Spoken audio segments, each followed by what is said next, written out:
Welcome to the Arsenal Show. We are live. We've got a full panel tonight, and we are here to discuss Arsenal's title credentials. Yes, no. I will not say it. No way. I've already set my bar. If we are in and around that after Christmas, then we can talk about it. Up until then, I'm not having that conversation. But the journey that we're on right now is a very exciting one.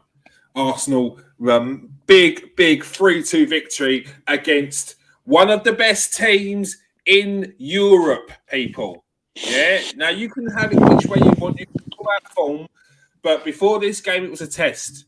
After this game, apparently, it's not a test. Before the Tottenham game, it's a test. After that game, we always beat Tottenham at home. Now, you can keep on moving the goalposts, but Arsenal will keep on scoring because they're in emphatic form. They've got team spirit like you'll never believe. And everyone in this team right now is doing their job, is doing a job. All right, let's get on with this pod. I'm joined by Steve K. How you doing, Steve? Yeah, how you doing, mate? I don't know how long we're going to be able to put up without talking about, the T word, but doing the best. And I'm joined by Jerome Marks. How you doing, Jerome? Yeah, good. All good, thanks. Good. Now, do you know why I'm not speaking about it? Because I would like myself, to lead a conversation of it myself, not have the media keep on turning around and going, well, Arsenal fans think they can win it. So what do you think? Whoa. No one's saying that. No Arsenal fans that I know or I've heard are saying that Arsenal are going to win the league. Arsenal are in a title race. Like, no, they're not. They're just enjoying what's happening now. And what's happening now is excellent football, a team spirit, a togetherness around the club on and off the pitch like we haven't seen in years. And some of the best football we've seen since like Arsene Wenger days, if I'm honest. So, yeah, I'm enjoying it. Jerome, you wasn't here for the post-match reaction. What were your thoughts on the 3-2 victory against Liverpool? God, wow. Where do we start? Just if you want a game to show how far Arsenal have come, like playing against Liverpool, where we've struggled for so many years, not only struggled, but heavily struggled. Like some games we haven't been able to get out of our half against them, and to compete with them. And look, you're always going to have spells in that game where they're going to be on top because they got some quality players. I thought Thiago in midfield for them is different class. He was good, wasn't he? Yeah, I mean, I think we hadn't scored against them in about 6 or 7 games. So to score 3 goals against them, could have scored more. Let's be honest, we had plenty more chances. What it showed, I think, is that this Arsenal team, can dominate games with the ball, but they're also, like Spurs, very dangerous on the counter-attack. So teams are going to have to think long and hard about how they're going to play against us now, because we seem to be able to do it both ways. And it's a massive result for the confidence, for the belief. And like before this sort of break for the World Cup, just racking up as many points as we can. And it's just brilliant, really. You can't speak high enough of the team and all the players. Obviously, there's a few special shout outs for some of the players, such as Tomiyasu for me. But yeah, amazing result. Yeah, definitely top result. Steve, there's a lot of gripes from especially Liverpool fans. I just want to. One of the issues they had was the penalty. I just want a little reminder for Liverpool fans out there about when we talk about penalties. Yeah, remember this game against Leicester? Really good cover. Did you remember that one?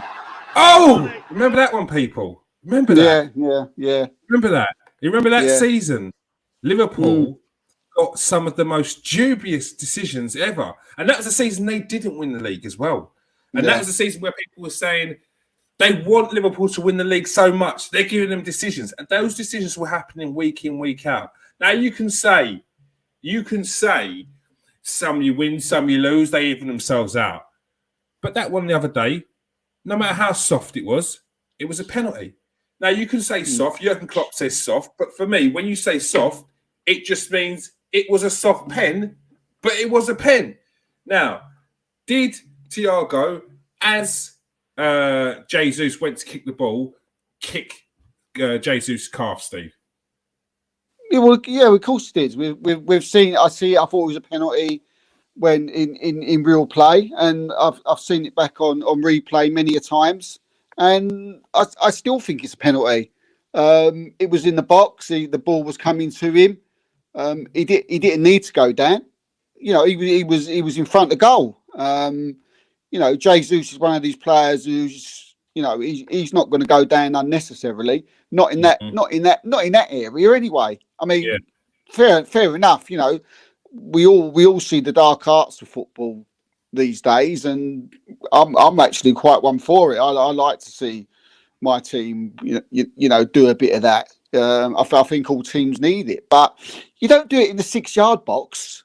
I've seen Liverpool fans. Oh, he dived. You don't dive in the 6-yard box. You dive in, outside the box, or around the edge of the box, or just inside the box, but not in the 6-yard box. Not someone with the quality of Jesus's.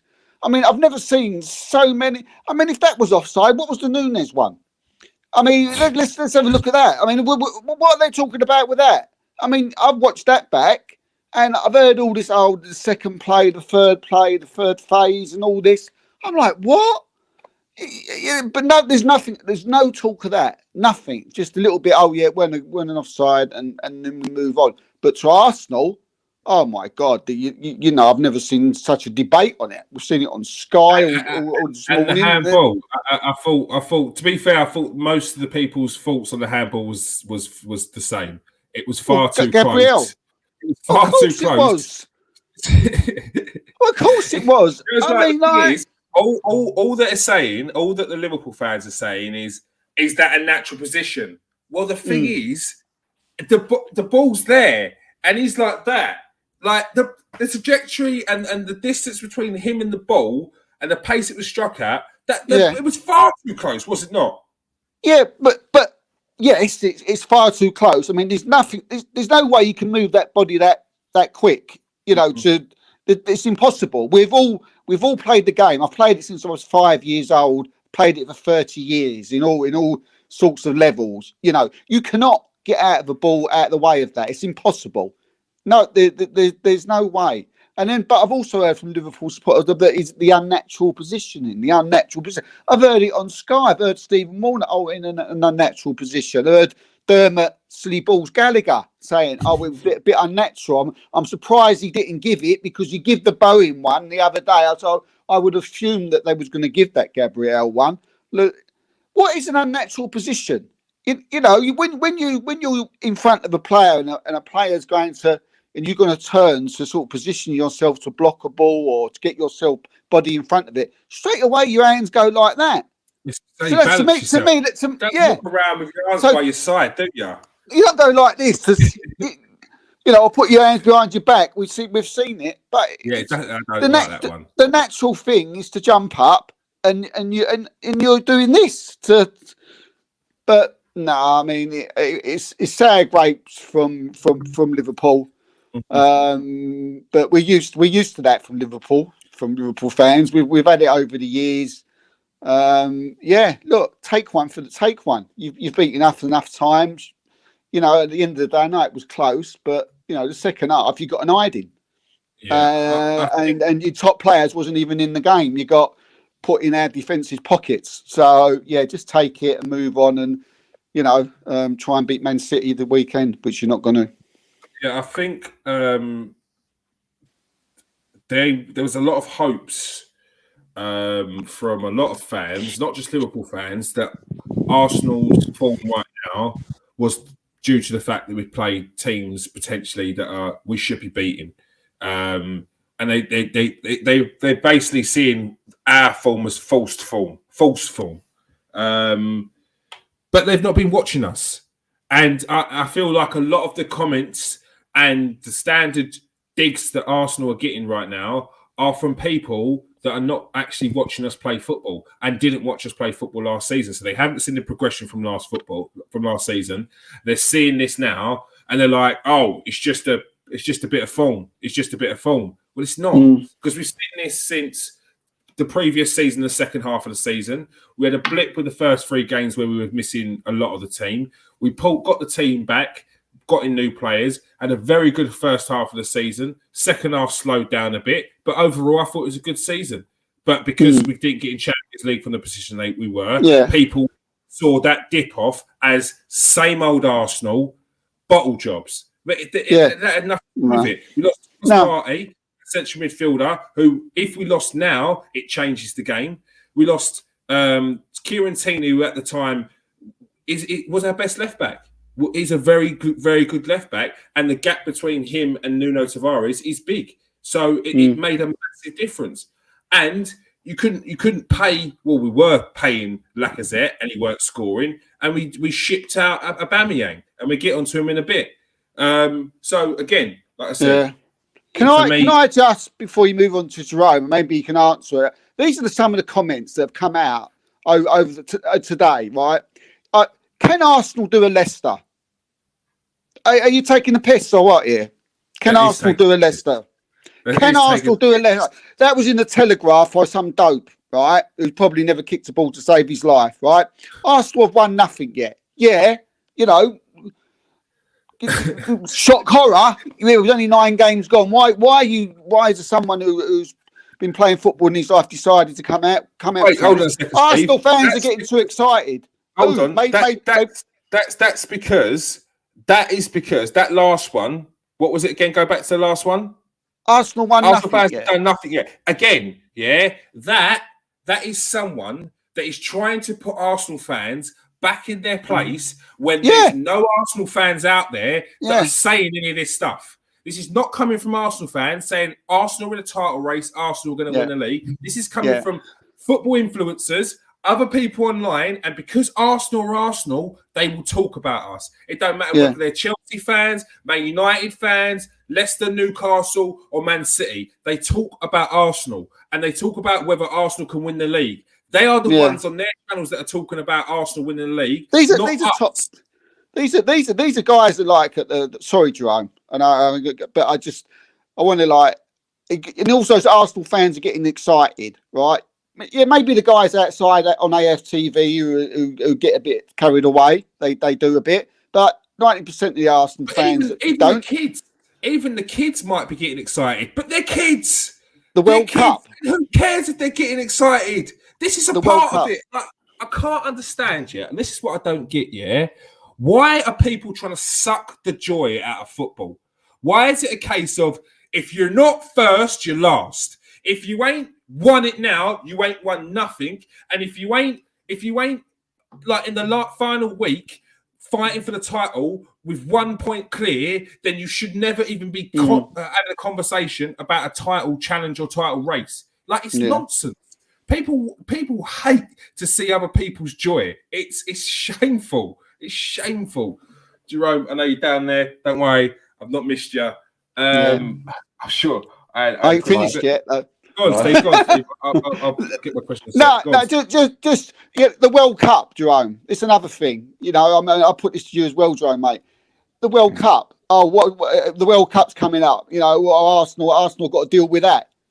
And ain't fucking every team got to deal with a World Cup. Why is it Arsenal got to deal with a World Cup? Yeah. Oh, Arsenal might get injuries. What are you talking about? Arsenal might get. You know, the Gabriel thing, I'm fed up hearing about it. Gabriel's out. They have to find someone to pick on. And Jamie O'Hara come up with the greatest thing of all. With City will be the next test. Let's see what Arsenal do after City. And I was like, I can't take it no more. Jerome, why do you think there's this I don't want to say hate, but why do you think this resistance against Arsenal potentially contemplating being in a title challenge? Why do they keep moving the goalpost every test? What's your thoughts on it? We know what it is. It's sort of parallels to last season, whereby we had certain expectations or maybe like, we want to try and get into Europe last season. That was really the expectation, Europa League. Then all of a sudden, because we were sort of exceeding those expectations, it was then a big failure because we didn't get in the Champions League. Whereas now they're saying, they might be able to win the league. Whereas if we don't win the league now, it'll be seen as, the media will put it as a failure, when really it's not a failure at all. If you offer me 4th place now, I'd still take it 100%. because to get in the Champions League, that is the aim. We're in a league with an outrageously good team in Man City they're freaks. I think I saw something the other day, Guardiola's, the average points he's got over the last 6 or 7 seasons. It's something silly. It's like in the 90s, the average points his team's got in the last 6 or 7 seasons. So we are competing with a different beast to what we are. I don't know. It seems as though they just want to. They just never. When are we going to get any praise? What do we have to do to get praise? We could win the league, right? We'll lose 2 games. They'll say, "Oh, well, they weren't as good as the Invincibles, were they?" Like that's the sort of stuff that they'll be throwing in on radio shows and stuff. But look, we know the truth. We know what's going on. These other people, they don't watch all the games like we do. They're not invested like we are, and they might have an agenda perhaps that they want to fill. So I'm comfortable knowing the truth, knowing what's happening, and let them talk basically, because they make themselves look like idiots. So I think let them keep talking rubbish. I think that's part of it. Look, there was a lot of, over the past however many years, maybe take away last season, although there was still a lot of it, people doubled down on taking the mick out of Arsenal. Like, to the point it got unprofessional and people were reaching. Like what's his name on Sky Sports, trying to take the mick out of the fact that Tomiyasu was coming. He's not a right back. He's a centre midfielder. Like that. That you know what, you haven't done that to any other club, and the only reason why you felt comfortable to do that to Arsenal was because everyone else was digging out Arsenal about anything they could. So you felt that it was okay to do that about Arsenal. Like, so for them people to then turn around this quickly and say, "Oh, actually, Arsenal will turn into a team that could do serious bits in the next few years," they're going to look stupid themselves. They don't want to then be seen as that person that's going to flip-flop their opinions left, right and centre when really the good things were happening since Mikel Arteta came in. The things in the background, getting rid of certain people, bringing in certain types of players, those things have been happening throughout the time. We've been called Banter FC and everyone was taking the mick out of us. And now they're like a bit like, "Oh God, I hope to God this isn't Arsenal, because I'm going to look really stupid because I didn't say anything about their progression. I didn't say anything about last year, and this year I still ain't said they're doing it. At every single point that they've won a game or looked good, I've said they've only faced this team, they've only faced that team. That team's out of form. So they're finding it hard. They can't. That's the problem. Well, I'm going to give you an opportunity now. Like, come and join us. It's fine. Like, put it aside. Yeah, put your pride aside. It's okay. It's okay to be wrong. But they say that they've actually been saying this, Kieron, about even when we had like Shamak and Javinho and Flamini, and when we had these players in our team and at the backs. When we had the poor side. They're saying the same things about that team when we were doing well at times as they are now. They don't change their tune. It's always the same with Arsenal. They've got the same notes in 2008. Like, it's actually quite embarrassing. It's like they get it out of the cupboard. This guy gets get that out, put it there. Soft underbelly, no leaders, papering over the cracks. Just that is what they put next to Arsenal, and then read it off every season and hope for the best. Stevens says Arsenal know better than to say anything like we're going to win the league, so media can smash us even for coming second. 100%. I think the media press will have give a stick if we come third or fourth. I completely agree. But Jerome just said it then. I'd take fourth now. And I think 95%. There's always them crackpot Arsenal fans that will be saying, "I'm not lowering my standards." we're win the league or nothing. Like they're just not realistic, and they've got the agenda against Mikel Arteta, and no matter what he does, they ain't happy because again, the same difference there, the same thing there, where they were adamant Mikel Arteta was the wrong person. They were adamant Mikel Arteta should have been sacked, and now he's doing well. So at any point, any player or anything looks bad, they come out the woodwork and say, "See, told you Mikel Arteta ain't this. Aubameyang, this. Oh, we sold Guendouzi for 10." Like, no one cares anymore. No one cares. So when those people are getting 100, 1,000 likes, they're now getting 15, 20 because everyone's on side except for them. But they're doing the same thing as these radio and press are doing. So, yeah, leave them to it. The only person who said anything good about Arsenal I've seen in the last few days is Jamie Carragher, who says that Arsenal, look, Arsenal are the real deal. This is the real deal. I don't care what you lot say. I've played against Omri. I've played against Bergkamp. This is the best ever team. I've seen Arsenal 5 times this season. He said, this is the team that can challenge City at this moment in time. He said, I agree with Arteta. I'm not saying they can win the league, but you have to take this team seriously. I've not heard that from one other person. Like the Gary Nevilles, the Warnocks, the people on Sky. They've all come out just trying to put us down. So big up Jamie Carragher on that. Look, Jamie Carragher last season, at the start of last season, said, "Watch out for Arsenal. They had a good ending to the season before." So see, he was clearly watching Arsenal because he said they had a good ending to the season before, and they haven't got Champions League or Europe this season. That was last season. Watch out for Arsenal. They're going to be a team to be. You've got to be careful of them. And he's seen it. And then from that, and he said at the point, maybe it was a bit too soon for Arsenal. They've had a few injuries. Yeah, it was. They've made big key decisions in getting rid of Aubameyang. I felt they needed to do that, but I also felt they needed to bring in maybe a potential replacement. They didn't, but they're seeing how they get on. They lived to rue that decision. Maybe not the decision of getting rid of Aubameyang, because I still think it's the right decision, but potentially not bringing in someone on a loan. That may have been the decision that would have changed things. We could have been in the Champions League now, but it is what it is. It is what it is. Now, right now, what's important is making sure we get top 4. That is what is important. And like Stephen says, it won't just be the press that will batter us. It will be any of these other influencers, because anyone now, look, Liverpool are 14 points behind us. When did you think that would ever happen? No, it's unreal. And is that Man United, are 10 points behind us, 8 points behind us? Tottenham, like 2 or 3 points behind us. So, look, we're doing well. We just got to keep being consistent, and that is what is important. I mentioned it last week. We've got a big run of games.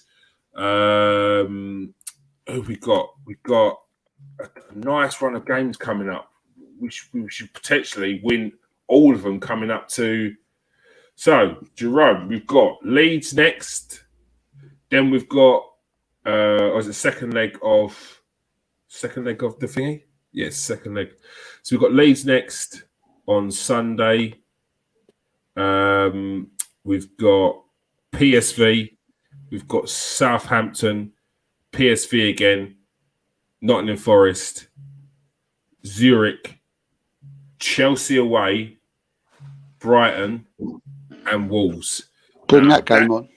Those are all the games before the World Cup, Jerome. Do you think we should be winning all those games? I'll tell you what, the way we're playing, we're more than capable of doing that. More than capable, but, football's not as straightforward as that, is it? But, you're looking at those games, you think, yeah, that's winnable, that's winnable. They're all winnable. You beat Liverpool at home, and you could get results against anyone, really. So I think it's possible, but when it's like a dodgy decision, an injury, a mistake, like these things happen. Getting caught on the break, but we can't do.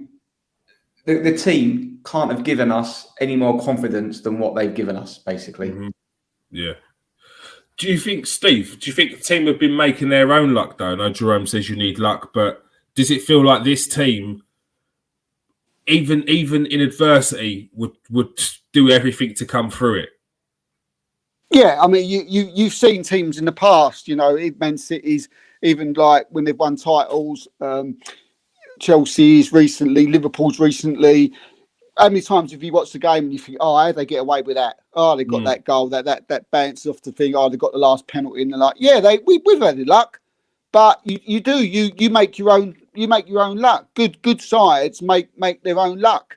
To get luck, you have to have the ball, you have to have possession of it, you have to keep it, you have to pass it around, you have to have control in the game. And if you're doing that, you've got the majority of the football match, and you will create luck from it. There'll be times when you'll get a free kick that maybe shouldn't have been a free kick, maybe a penalty that was a bit 50-50. So you do. They create their luck. But at the moment, I mean, the luck part is such a small part of it, because this team at the moment is riding on a high. The confidence is just flowing through every single player. I mean, there's not an area of the pitch where you could say that we look weak, or we look bad, or we look okay, look, you worry a little bit with if we get injuries, but if we're on this big process of where we want to go, then January we should hopefully bring another couple of players in, and I still think that's important to for the squad. But we've seen around the changing rooms, we've seen the Amazon documentaries, where we see on the pitch, we see the camaraderie on the pitch. Sometimes you get your luck from that. You create your luck in the dressing room when you create that fear factor. Sometimes, I mean, against Liverpool at the end of the game, where there was the ruckus going off. Sometimes you get a little bit of luck there. Luck can be forged in many different aspects. It can be something on the pitch. You can put some kind of fear into the opponent, which that can create a bit of luck, because all of a sudden they come out thinking they can take you on, and then all of a sudden halfway through the game they know that they're up against one hell of a team. And look, I mean, we've had bad luck this season as well. Look, I mean, we should have. I've not met one person who said we shouldn't have beat Man United. We've had our bad luck. So, but you do create your bad luck. It is it is something that. I think you do. I think it's like you get it as sort of like as an honour, as a prize for playing well. But yeah, we make our own luck. But most of it is it's incredible performance, it's credible confidence in this team at the moment, and just not any weaknesses in any part of any position at all. No, definitely. One thing that was pointed out the other day was Arsenal's team spirit was caught on camera. I think there was videos going around of Zinchenko in stands where he was going crazy again once Saka had scored his goal, and a video had gone around basically of Arsenal once they'd won, pretty much this one, showing the team spirit at the end of the game. Odegaard, Jesus, even players like Reece Nelson, Saka.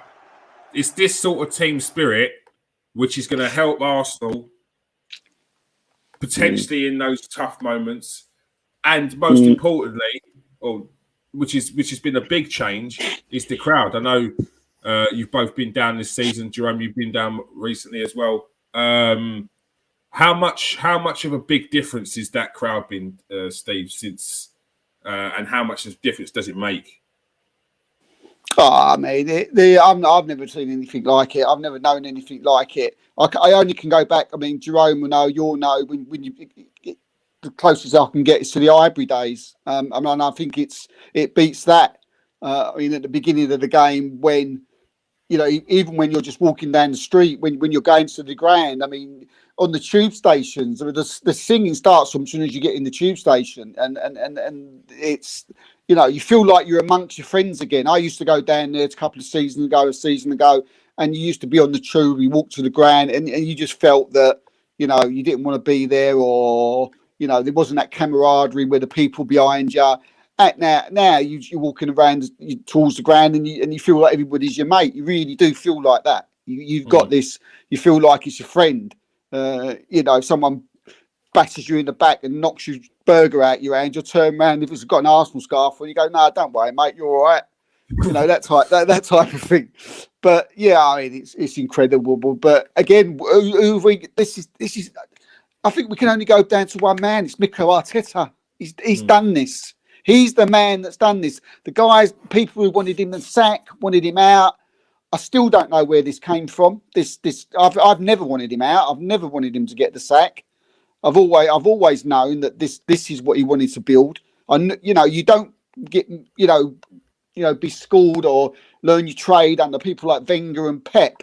To come into Arsenal and not know what you're doing or not know what you want. And he's built up, but the atmosphere is. That song's unreal, isn't it? I haven't even learned the words yet. I'm going to have to learn the words to that song. I think when it dropped on Twitter, it was lit pretty much everywhere. So it's just in my head, and even if you just know like the chorus bit, it's enough. And yeah, it does. Yeah. It gets the old goose pimples game. It does. Yeah. Down this season. How much of a difference is that atmosphere making to the players?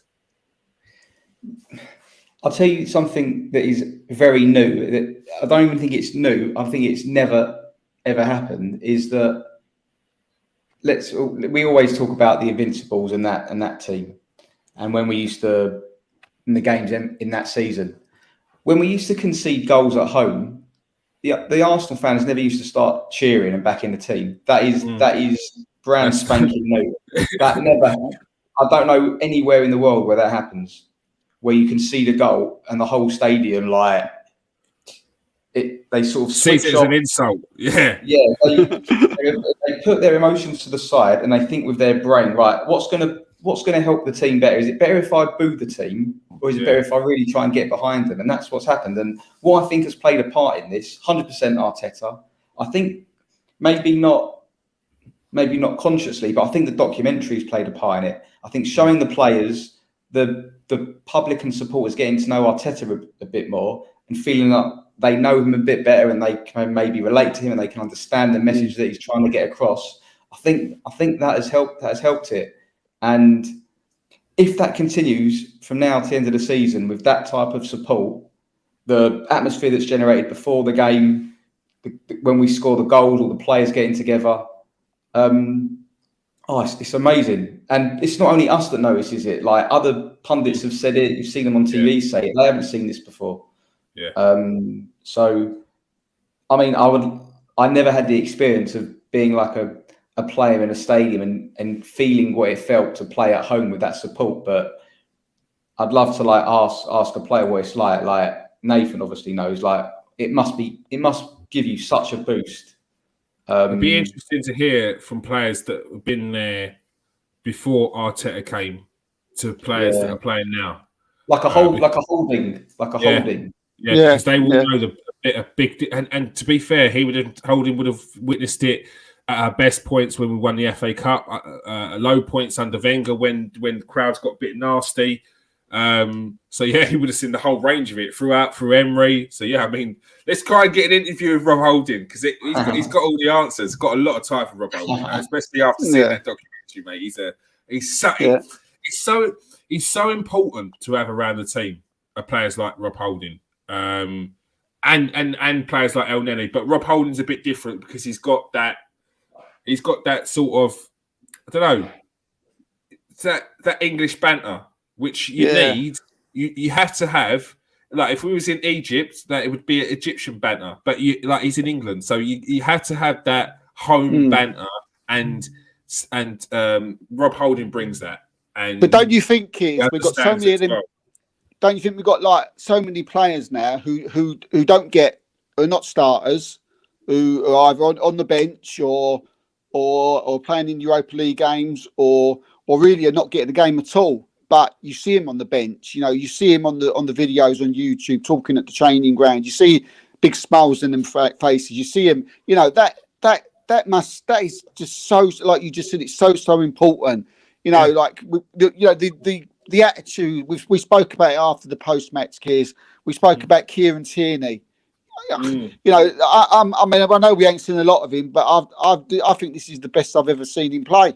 play. I think he's been fantastic. You got Mohamed El Neni behind the scenes, unbelievable. What a great person. Holding, very, very, very similar.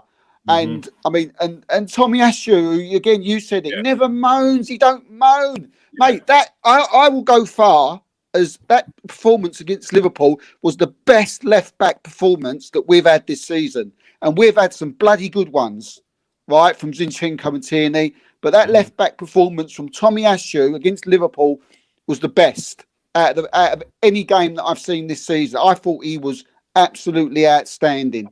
And we've got many players like that now. Eddie Nketiah, look at his attitude when he comes on. All this helps, mate. There's just such a good vibe around the club at the moment. All right, good evening there. Good evening. Let's go to a couple of the questions in there. Johnny, I agree. I found Gator of hammering. Oh, let's go back to Johnny's question. This is for you. I think the FA are serious about driving racism out the game. Jordan Henderson is found guilty of it. Should be banned for life from playing for England for a lengthy ban. The thing is, we don't really know what. What I don't like? I don't like that there's a massive assumption that Jordan Henderson has said something racist. That's what I don't like. And I don't. It's not just from you, Johnny. I don't even know it's from you. I'm pretty sure you're just asking a question from something you've seen out. But the driving force of this stems from people online that have looked at Gabriel's reaction to something that Jordan Henderson has said. Yeah, they've looked at Firmino's reaction to Jordan Henderson, and then they've put two and two together and come up with racism. Like I said this when there was the situation about the sexual assault allegations with Thomas Partey and any of these other players. It's the same here. We can't just band about that word racism until we know what's going on. So that's what I think about that.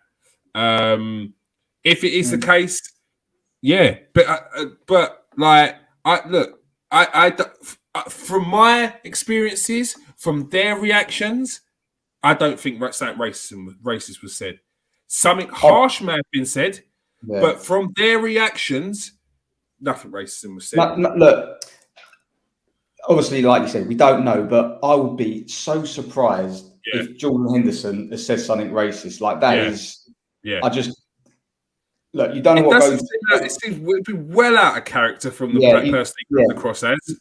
You don't know what goes through people's minds, but knowing what we know about Jordan Henderson, that would be very surprising if that's the case. Very surprising. I'd be stunned. Yeah, and I do think that this is he's probably just said something harsh. And look, we have to remember that he could have said something about his wife, his sister, his mum. Like, this is football, people. Like, I don't know whether you've been on a Sunday league pitch or a Saturday pitch and heard some of the stuff that people said to people to get under their skin.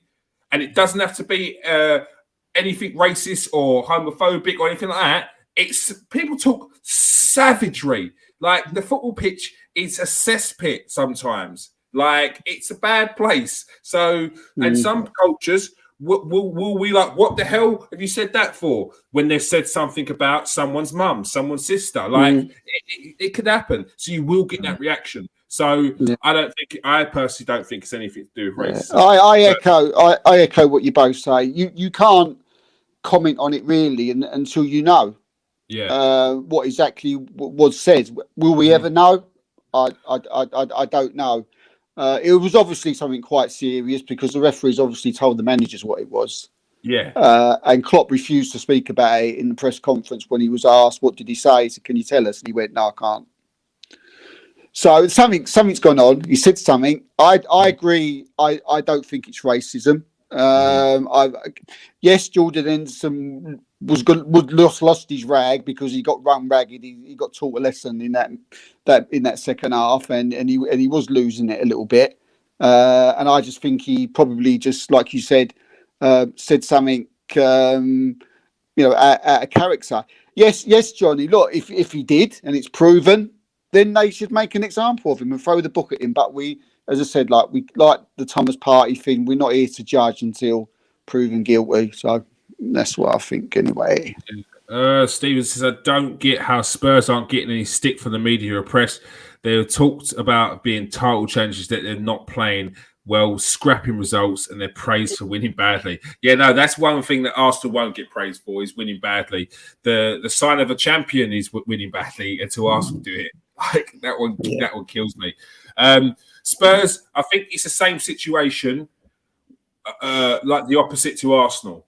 Spurs were meant to be that team that are the team that challenge, or maybe not challenge, but they play attractive football. They've got the elite manager. They've got the superstar players. This is the team I'm backing that's going to really push Liverpool and Man City. Maybe not win it, but they're going to push Liverpool and Man City. And they're looking at him and they're like, this team is really not going to push Liverpool or City because they play a counter-attack football, which is, honestly, it's horrible to watch. They play in spits and spurts. They're like a highlight team. They look good on match of the day because you're going to watch 10, 15 minutes of their play. The rest of the game's dog awful because they're trying to hit two teams to break. And look, if it works, it works. But that ain't the team that's going to push Man City. That's not the team that's going to push Liverpool because they don't play on the front foot. And you can't win a league. Well, Leicester did, but you can't. You have to play on the front foot at times. You can't be going away to Wolves and some of these teams that have just come up, and you're trying to play counter-attacking football. So I just think it's the opposite. They were the team that are meant to be doing bits, and their team and this media's too don't want to quickly turn around and slate them because they're going to look bad themselves. Saying Arsenal playing well, winning, and still get criticised. Make sense of that. You can't make sense of it. There has always been an agenda against Arsenal, and it stems from jealousy. I'll tell you where I think it stems from. We've always been classy and always been the most famous team in London. Yes, we have been. So I don't know. I can't speak too much for how the press were during the George Graham days. I remember towards the end, I was just about old enough. Towards the end, there was the old bung issues, the bringing in players for a little bit of extra money on the side, which don't look good. But I do, if you watch the Invincible documentary on Arsene Wenger, when Arsene Wenger came to England, they didn't know who he was, and then he started winning. So they were tapping him up. They were making up stories about him. They were saying that he had a mistress and that he was cheating on his wife. They were just saying all sorts of stuff. And even to the point where he had to come out on the steps of Highbury to call out the press and say, what's your problem with me? If you've got questions, ask me them questions now. Yeah. And then they tried to lie on the steps there, on the steps. There's footage out there. They tried to lie and they basically said they were going to lie in the papers. He said, print that headline because it's a lie. And they goes, well, it might be out on the Monday. He said, print it. They couldn't. And from that day where he called them out, they hate him. So you've got that press, you've got that chief editor that hates Arsenal. All them chief editors hate Arsenal. It's just going to keep going. So the next one, the next one, the next one, the next one. It may get saturated, but it's still going to be an underlying hate for Arsenal from way back then because Arsenal made all them idiots look foolish and had to change their ways after that because you can't just straight up lie. You get taken to court. So, that's my view on why Arsenal are always getting the stick, and especially under Arsene Wenger it was. I wasn't impressed with Arteta's appointment. Oh, this is confessions.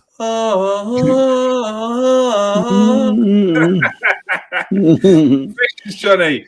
Oh, it's okay, Johnny. It's okay. I wasn't impressed with Arteta's appointment, but I was immediately impressed by the first interview. Yes, I was as well. And what he said about the club. So for me, he deserved a chance, and he had a lot to do to sort it out. Yeah, Jerome, when you first heard those comments from Mikel Arteta, when he said he's going to change the players, the club mentality, and then the mentality of the fans, did you think it would get to this stage here? Well, you can say so quickly. It's been, 3.5 seasons? Do you think it would get to this stage here with regards to how the fans were with the club? No, I don't think anyone could have envisaged where we are now. I don't think. I mean, it's not. It doesn't seem so long ago. We were looking at the fixtures, thinking, I don't know where our next win's going to come from. Yeah. And now we're cheering when we can see the goal. So yeah, even last season, it was like Leicester next, Villa next, or next. Yeah. Every week it was like, oh, I've got them next. Tough game. No, it's bring them on. Like that first press conference, like he said all the right things, but to get a winning team, you've got to do more than just say things. You've got to put them into action. And like, look, he hasn't been perfect. I'm sure people can pick out decisions that he's made over the last couple of years that they've been surprised by, but you could probably say that about every manager in the league. They all make selection decisions, perhaps, that you think, oh, why is he playing him there? But yeah, to be where we are now, like maybe in the back of your mind, because people were talking him up, like former managers, Pep was praising him, Pochettino was praising him. You think, oh, maybe we've got something special. But what he's done and he's continuing to do is just it's amazing, really. And if you ask people now, like, who would you swap him for? What other managers in Europe would you swap him for? There's probably not a lot you would. I think I would. I think I would swap him. I'm not changing with nothing. It was like, would I swap him for Klopp now? Would you swap him for Klopp? Nah, not a chance. The thing is, someone was asking a similar question about Saka. Would you swap him for someone else? And that other player was like a bit more advanced, maybe a little bit older. And I was thinking, no way, no chance. Like, I wouldn't swap these players now for any players that are out there because, like, they're young. They're on that journey. They're on that path. We're watching them develop. Like, I don't just want a player now that's just there. I want to see the progression of these players now. I've waited long enough. Like, I don't want to wait at a bus stop for too long and then start walking. Like, no way. No, forget that. You know what's interesting? It's. I don't know if you've got it planned to chat about tonight, Kieron, but maybe a following. No, tonight. Weeks. It's these contract situations with Saliba, Martinelli, and Saka, because that started to sort of rear its head a bit in the press. That's a very interesting topic. But again, no worries, mate. Again, what you'll see, is what you're seeing now. Now, like beforehand, Martinelli puts out in an interview straight away because of course he's going to be asked. We're in talks. I'm happy. He is happy. Saliba, we're talking. I'm happy. Saka, he's happy. Yeah. Now you see is for Arsenal to keep Martinelli there to make the top earner for this and that. I think that's the cause a bit of friction in the camp, sort of thing. They've got to make a story. They've got to make a story, and the stories that they want to make is going to be these next ones. Like, Arsenal aren't getting rattled by any of these other stories. So the next stories they've got to come out with is contract disputes. Oh, so-and-so sniffing around. So what was the last one I watched? Charlie Patino. I just see it this a minute ago. Yeah. Charlie Patino. See? Now it's not even players that are at the club. They're on loan. They've just signed contracts. They've just signed their scholarships. Yeah, that's what they do now. They've just signed their scholarships. Yeah. Now they're talking about Arsenal need to tie down Charlie Patino on a long-term deal. Do you think Arsenal would have sent Charlie Patino to Blackpool with a contract that's running down? Like, come on, do your research. Do your research. If you need researchers, give me a shout. I can sort out a fee. I'll undercut the person that you're paying because they're trash. They're rubbish. They need a new vocation. Trust me. All right. Yeah. Just on Arteta, mate. Just on that Arteta, I think like what Jerome was saying is, you know, he's actually spot on what he's done since he's come into club, the shipping out of the players. But I think a massive thing that, you know, I think needs to be said is what he's done with players who we just never expected it to be where they are now. I'm talking about players like Ben White. I'm talking about players like William Saliba. I'm talking about players like Eddie Nketiah, Granit Xhaka. I mean, I've always liked Granit Xhaka, but I never thought Granit Xhaka was a number 8. You know, I mean, this guy's a box-to-box player. I mean, the only person who knew he was a box-to-box player was Arsene Wenger, who said that was his best position, and he's proven to be right. But what he's done with these young players or these fringe players, the way he's taken them to another level, that can't be, emphasised, enough. what he's done with them, because it's been absolutely amazing. He's just lifted every single one of these players, probably loads that I haven't even named, to just this other level, and he's kept their their attitude right, even though they're not getting games or they're not playing in the first team, which takes a lot. Very, very hard. Very, very, very, very difficult. Yeah. One player who questioned Mikel Arteta the other day, and Mikel Arteta himself got questioned for his decision in January, was I think we know we're going to talk about, was this Mr. Pierre-Emerick Aubameyang. We watched the snippet, the clip, since it's only 20 seconds. Here we go. To manage big characters or big players, you can't deal with it. Doesn't have good people skills. He needs some young players. They don't say anything. They listen. Yeah. The young ones, yeah. But he's the one that had a problem with Ozil, right? As well. Yeah. So Ozil was on the bench for how long? A year. Yeah. And they're paying him big money. Who do you think out of these young players To manage. Yeah. Jerome? So Well, calm down. Pierre-Emerick Aubameyang seems to think that Mikel Arteta, the man who was working at Manchester City with some of the biggest stars on the planet, has now come to Arsenal because he got rid of the likes of Mustafi, Ozil, Guendouzi, and the big ego himself, the big character, should I say himself, Pierre-Emerick Aubameyang. He feels that he can't deal with big egos, big players, big characters. What's your thoughts on this situation here? And I want to hear what you've got to say in the comment section. Johnny, Steve, who else is in there? Come on, what are you saying? Go on, Jerome. He's unlucky, Aubameyang, there, because I don't know if he knows he's being filmed, but this is probably something that, or there must be conversations all the time about managers, players that are having a go at people or whatever that just don't get put in the public domain. And this time he's had a pop and everyone's seen it. Look, he's obviously, it's his opinion of Aubameyang's, but a lot of Arsenal fans are going to disagree with it.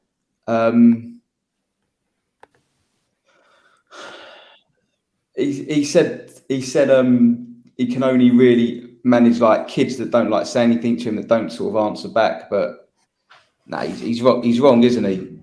And this is what happens, unfortunately, when most of the time when players earn an absolute fortune, they think they're holier than holy, and they sort of forget when they were like a kid first playing football for the love of it, and they get an ego, blah blah blah, and yeah, it don't look good for. It's not a good look for Aubameyang to say that and for that to be published. He did come out, and since I think he came out since, but I'll get Steve. Let's see your opinion on it first. Yeah, I mean,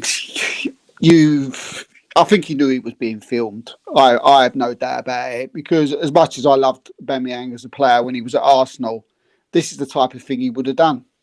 You know, in his career, you know, I think he would have probably thought this was funny and quite and hilarious. But I think he's made himself look like a prat. You know, if anybody had any ounce of feeling towards him, then I think it's gone. After that, I would, if I was him, I'd drive up late a couple of times for training for Chelsea, so he doesn't play that weekend when we play against them in a couple of weeks, and maybe they'll drop him, which Mikel Arteta did. You can see by what the type of guy he is by doing something like that. He's come out and he has apologised. I think he had to, but it don't hold no weight with me at all, the apology, because it's clear to me what he thinks of him. I know for a fact. I mean, I told you when this was going on that I was told that Aubameyang actually told Mikel Arteta to F off, and that's why there was no going back. I don't know what show that was on, but it was on one show. I was told that. And so there's bad blood. There's very bad blood between the two, and what you said is totally wrong, isn't it? he can't manage top players. I mean, just look at Arsenal now. Look at the players there. What it was, he couldn't manage Ozil because as a player was, he did nothing but absolutely moan his arse off all the time, and he felt he had a right to play when we all know that he didn't, as great of a player that Ozil is. And the same with Aubameyang. They just felt because of their names and what they've done, and they could just swan up, do what they like. And because Arteta said, no, you're not doing that. I don't care who you are. I don't care what you're earning. You're benched if you're not going to do as I say. And he didn't like it. And Arteta won the battle and he don't. And yeah, that's what I think. I think it's sad. I think it's sad because I think he's, as I said, that if any Arsenal fan had any sort of thing for him, yeah, I'd be surprised if he gets cheered anyway when he comes back to the Emirates. I'd be absolutely shocked. But yeah, silly thing to do in my eyes. I think for me, from the outside looking in, for me, this is what happens when you act one way and want your perception to be another. It always catches up with you in the end. Because forever it's Aubameyang's quiet. He just gets on with it. He's just there, does his job. Yes, he's a bit eccentric with the way he wears clothes and his multicolored cars, but that's where he lets out his personality on the pitch. He scores goals and he's a quiet person. That's the perception you get.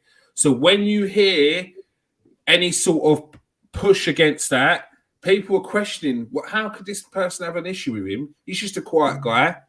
He does his job and he goes home, it seems. But then you're starting to get little bits and bobs. Then I feel like you're hearing the other side of it, like the whole he went to go and see his sick mum, but then you're hearing conflicting reports which say, yeah, but he got his mum. He could have brought her back that day. Instead, he decided to stay up the next night and chill with his mates. Problem.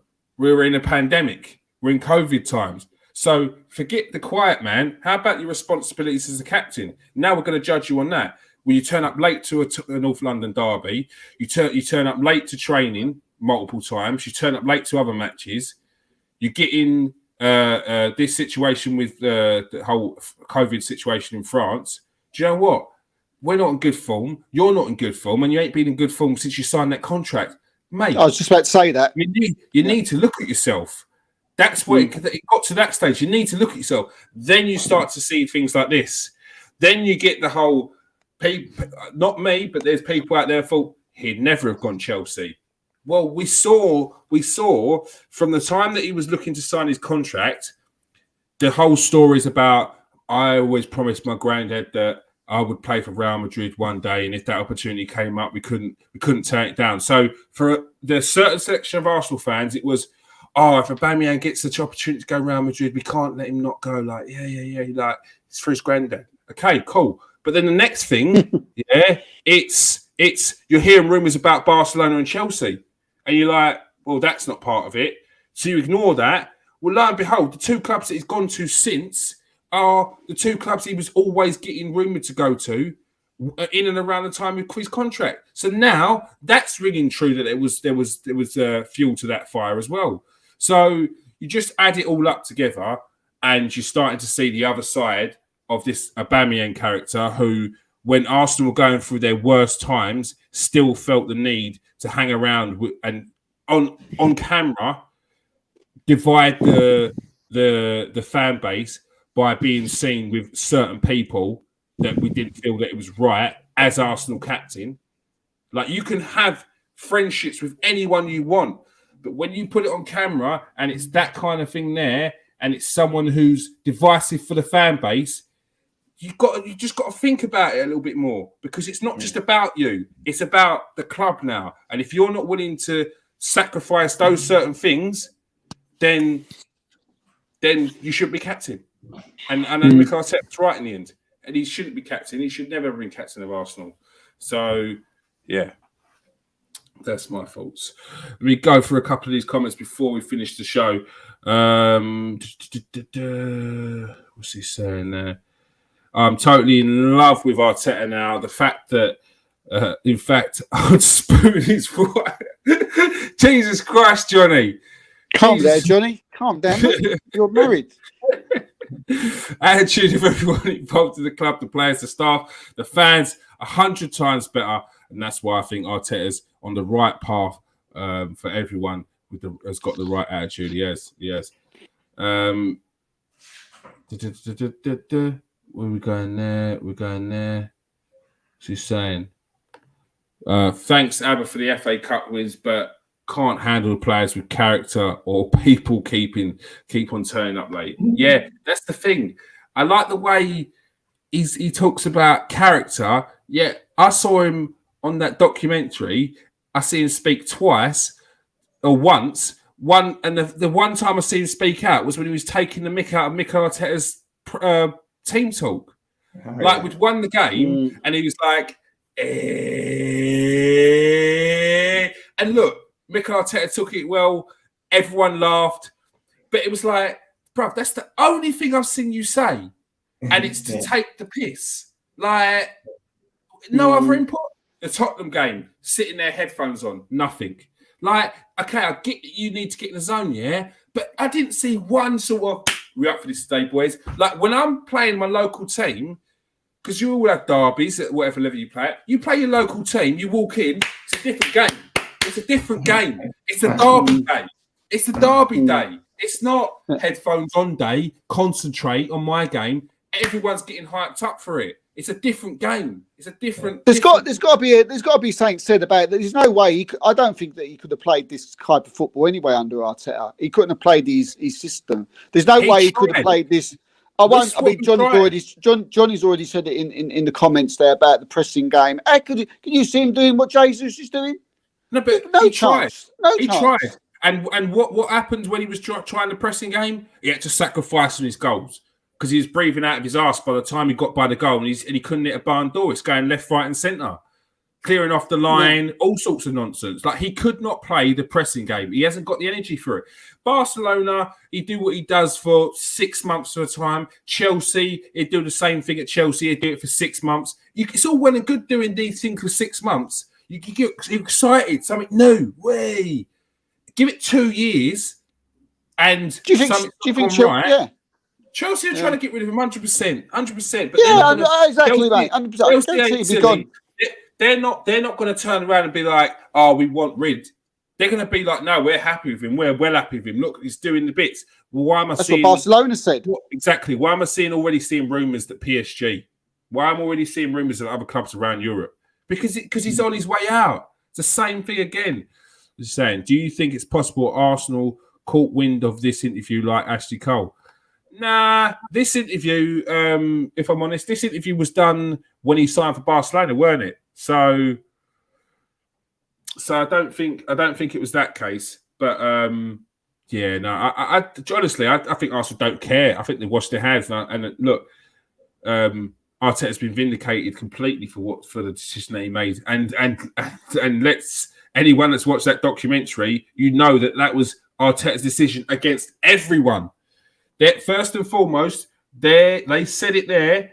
Richard Garlick and Edu said the first thing we need to do is get Aubameyang back in the team.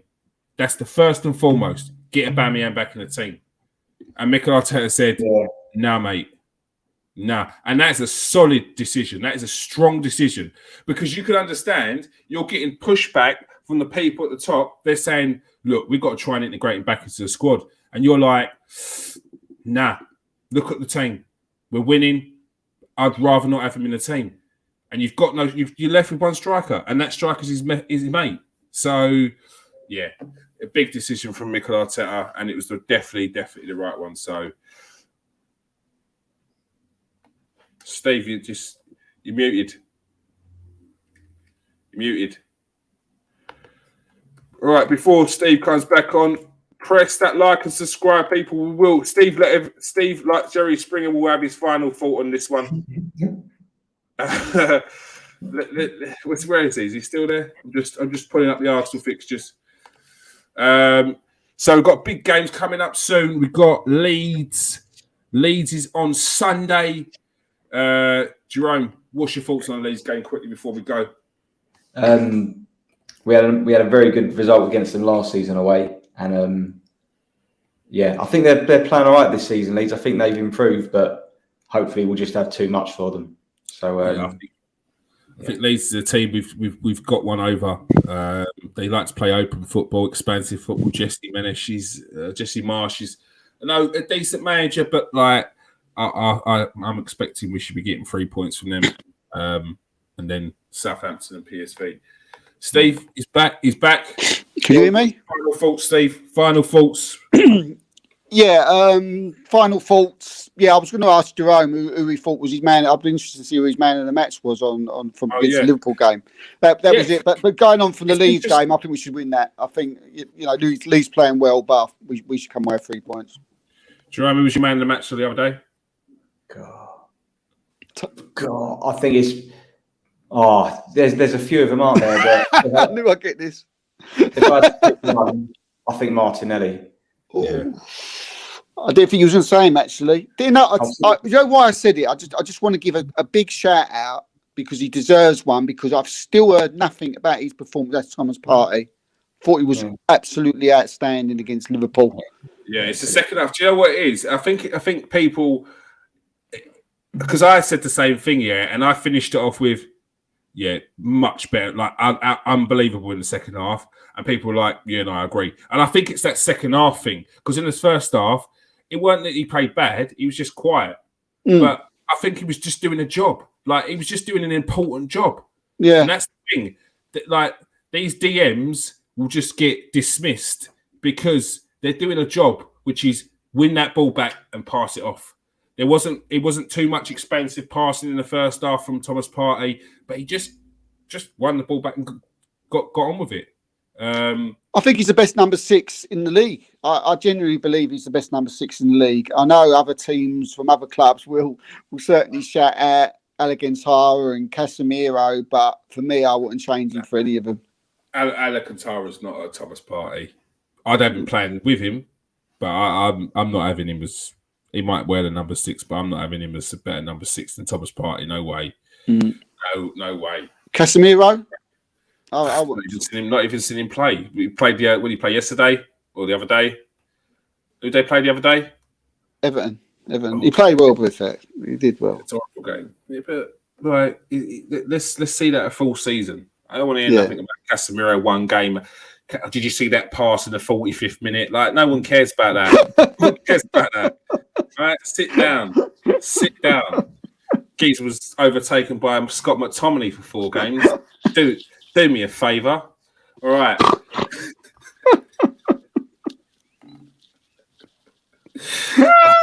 That is all we have time for, people. Make sure you smash that like and subscribe. I did definitely see a new person in the comment section. Make sure you press that subscribe button, please. Press that like. Stephen, how many times are you pressing that share button tonight? 10. Plenty of time, mate. I appreciate that. Johnny, competition with Stephen. How many times can you press that share button? All right. Appreciate the support, people. Thanks for joining us tonight, Jerome. Yeah, pleasure. Cheers. And thanks for joining us tonight, Steve.